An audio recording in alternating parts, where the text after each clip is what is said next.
kalsium ini bersama magnesium itu dengan perbandingan 2:1. Kalsium itu dia bekerja dengan baik, yaitu membuat otot berkontraksi. Semua otot, baik itu otot jantung, otot di pembuluh darah, maupun di otot yang lain. Otot di pembuluh darah kan itu berarti kontraksi, itu kalsium, sedangkan magnesium itu relaksasi. Ya, orang menghubungkan kalsium hanya untuk osteoporosis. Ketika orang kena serangan jantung dan mati, orang tidak berpikir ternyata jantungnya kekurangan kalsium dan magnesium. Nggak pernah berpikir seperti itu. Bagaimana memberikan asupan jantung dengan kalsium? Ya, mari minum dari sekarang, atau masih remaja atau anak-anak butuh kalsium. Berapa kebutuhan kalsium kita sehari, Bapak Ibu? Masih ingat? 1000 mg. 1000 mg. Dari mana saja bisa. Gitu ya. Kalau kita tahu kalsium almak kita itu misalnya kalsium mengandung 200 mg, dosis kita kan 2x2. Bisa ditambah, kenapa 2x2? Karena yang lain diharapkan dari makanan. Karena kita tidak mengatakan harus minum 1000 mg dari suplemen, tidak. Natur kita adalah makan. Jadi jangan lupakan asupan, pola hidup dan pola makan sehari-hari. Nah, makanan yang mengandung kalsium ada ikan, ada sayur, ada telur, dan sebagainya. Nah, ketika kalsium ini berguna untuk memelihara kecuali tulang dan gigi pembuluh darah, pembuluh darah, maka kita berpikir dia tidak bakalan kerja sendiri, yaitu bekerja dengan magnesium. Tadi ketika orang tension kan hipertensi, tadi ya hipertensi minum spirulina oke. Minum kalmak ternyata meringankan. Bapak Ibu, kalau misalnya orang yang kena serangan jantung itu sebenarnya jantungnya kenapa?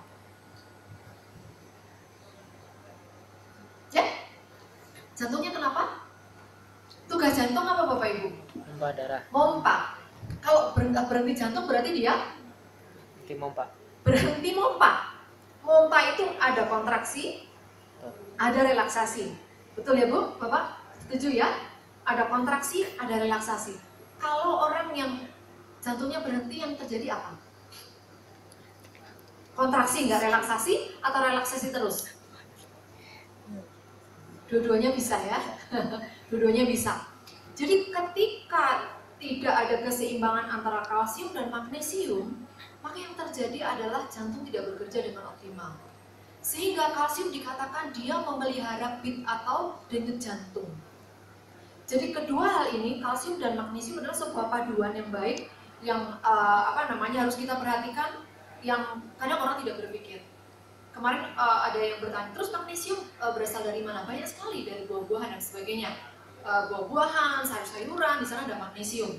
Nah, dia akan bekerja sama juga dengan vitamin D. Ya, vitamin D kita gratis dapatnya. Di Indonesia, di mana-mana setiap pagi kalau kita keluar kita dapat vitamin D. Dan satu hal lagi, Bapak Ibu, kalau misalnya orang yang punya tension headache, ketika dia dianjurkan untuk jalan pagi, olahraga dan sebagainya, kalau dia mau rutin itu juga akan mengurangi. Ya, oke, slide. Ya, ini dia benefit atau keuntungan dari kalsium adalah memelihara denyut jantung tadi. Kalau Bapak Ibu sudah bisa tangkap bahwa kalsium dan magnesium itu adalah fungsinya kontraksi dan relaksasi, maka Bapak Ibu bisa melihat bahwa betapa kalsium dan magnesium itu dibutuhkan dalam segala situasi. Jadi kalmak menjadi minuman wajib untuk kita semuanya, gitu ya. Kemudian pembuluh darah tadi, anak-anak kadang-kadang kita nggak pernah berpikir ketika anak-anak tidak konsentrasi, ketika anak-anak tidak fokus, ternyata dia kekurangan kalsium. Ketika dia kekurangan kalsium, maka dia tidak akan ada komunikasi antar sel. Saya pernah mengatakan bahwa kalsium adalah merupakan komunikator antar sel. Sehingga ketika kalsium itu berkurang, maka komunikasinya juga nggak nyambung. Ya, dia nanti akan ini, misalnya sel ini berbicara dengan ini misalnya ya. Ini kan ada seperti sinaps itu berarti ada pasangan yang mengkomunikasikan misalnya. Dia mau mengkomunikasikan tolong ambilkan gelas, atau memikir tentang matematika, nyambungnya apa nggak jelas. Ternyata peran ion kalsium itu sangat besar, Bapak Ibu. Nah, bagaimana kalsium terserap sempurna? Tidak cukup hanya mengunyah sampai lembut. Saya selalu cerewet ya, mengunyah sampai lembut baru telan. Tidak cukup hanya minum air putih 2 liter sehari, kurang cukup ternyata. Tidak cukup kita asal minum protein dan sebagainya. Kalau kita tidak perhatikan kebutuhan kalsium kita sehari-hari.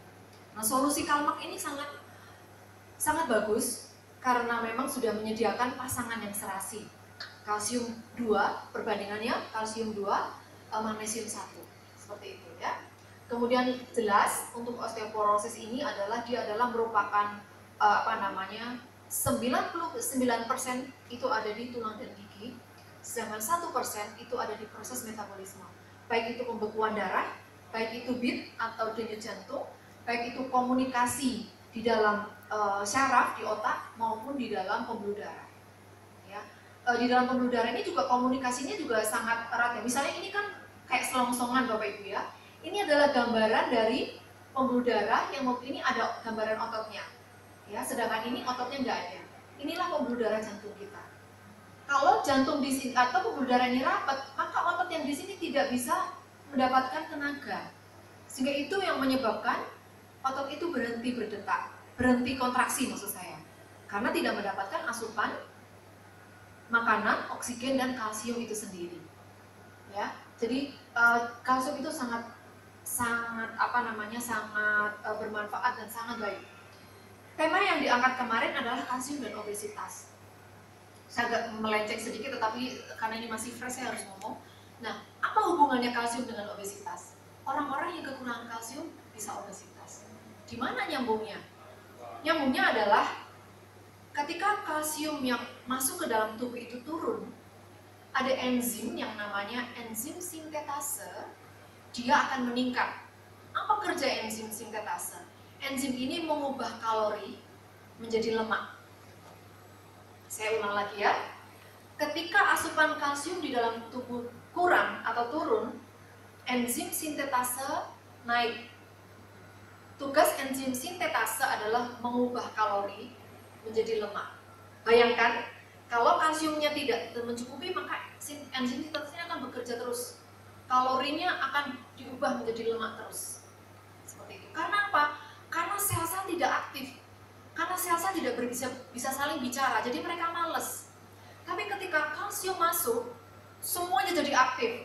Sel-sel di sini berkomunikasi, di pembuluh darah kontraksi juga bagus, jantung juga bekerja dengan baik. Semuanya bergerak termasuk sel pankreas. Sel beta pankreas akan memproduksi insulin lebih baik lagi. Sehingga kalsium bisa dikatakan mencegah diabetes. Hal ini sangat penting sehingga Bapak Ibu jangan lupakan kalau Bapak Ibu ada orang yang ingin menurunkan berat badan, itu tambahkan kalsium. Walaupun Ibu mengatakan tanpa kalsium juga turun, oke. Tapi jika nanti sudah selesai, maintain-nya masukkan kalsium. Selesai program, masukkan kalsium. Hal ini sangat ketika saya membongkar itu semuanya, saya ternyata kita nggak pernah loh pikirkan. Kita hanya memikirkan satu hari kalori yang dibutuhkan apa, berat badannya berapa, tinggi badan berapa, kalori berapa. Pikirkan nggak kalsium, nggak pernah kan? Nah, ketika kita sadar itu, maka kita akan dengan senang makan kacang merah, makan kacang hijau. Apakah itu memenuhi? Enggak. Maka kalsium bisa membantu kita menjadi melengkapi dan menambahkan, gitu ya. Dan jangan lupa, ini yang satu hal yang harus dilakukan adalah olahraga.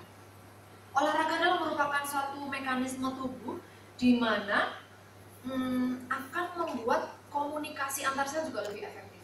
Jadi begini Bapak Ibu, ketika kita berolahraga, saya mengatakan tadi bahwa 99% kalsium disimpan di dalam tulang dan gigi. Ketika kita olahraga, kalsium yang ada di dalam tulang itu dipakai untuk bergerak. Otomatis di dalam kalsium di dalam tulang itu kurang. Lalu kita minum atau kita makan daging, maka kalsium yang ada di dalam daging itu akan terserap sempurna ke dalam tulang. Jadi itu muter terus. Kalau tulang itu tidak pernah dipakai olahraga, kita mau makan kalsium sebanyak-banyaknya itu tidak efektif. Pasti kita kan bergerak seperti itu ya, maksudnya adalah bergerak. Olahraga itu tidak harus yang aerobik atau bagaimana, tidak. Kita punya bergerak, kita berpikir dan sebagainya, energi kita dipakai. Maka kalsium yang masuk ke dalam tubuh kita akan efektif. Ya, kita bayangkan kalau kita sudah mengaktifkan tadi kalsium masuk, semuanya sel aktif, maka enzim sintetase dia tidak akan bekerja mengubah semua kalori menjadi lemak, karena kalorinya dipakai, energinya dipakai untuk menghasilkan enzim, menghasilkan tenaga di dalam otot dan sebagainya. Berarti enzim sintetase ini dibentuk oleh tubuh untuk menjadi sinyal, menyeimbangkan, merespon tubuh. Kalau kalsiumnya turun, ya dia akan kalorinya ubah jadi lemak. Tapi ketika kalsium menjadi cukup, maka dia tidak akan bekerja dengan heboh gitu ya, mengubah, karena kalorinya udah hilang kepake.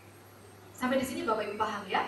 Baik, terima kasih. Ya, kalsium ini, kalsium dan magnesium sekali lagi dibutuhkan dari anak-anak sampai dewasa.